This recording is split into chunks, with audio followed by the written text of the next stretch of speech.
In the poem Don't Quit by Edgar Allan, he writes in his last stanza, "Success is failure turned inside out, the silver tint of the clouds of doubt.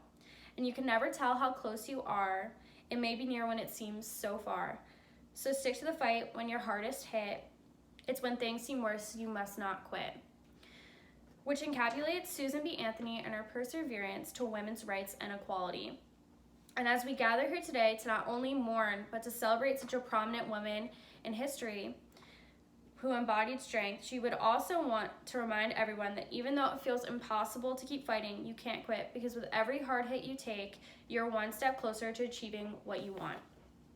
Susan B. Anthony dedicated her time from the young age of 17 to equality.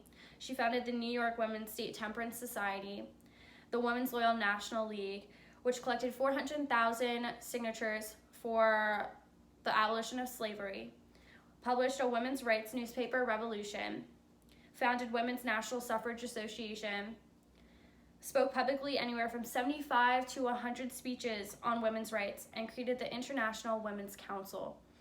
This long list of accomplishments and deeds she performed to advance the women's suffrage movement is one of the many reasons why we are where we are today in women's rights. Susan B. Anthony remained dedicated and devoted not only to the women's suffrage movement, but to her followers and supporters who meant the world to her and was the reason why she fought so hard every day, as well as her friends and best friend, Elizabeth Stanton, and her family.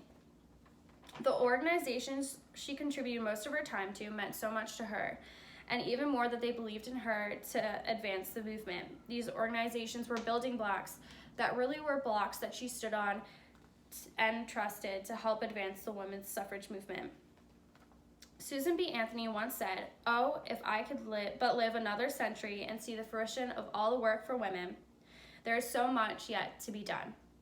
Susan B. Anthony would want everyone to keep fighting for women's rights and equality, and further the movement that she fought so hard for.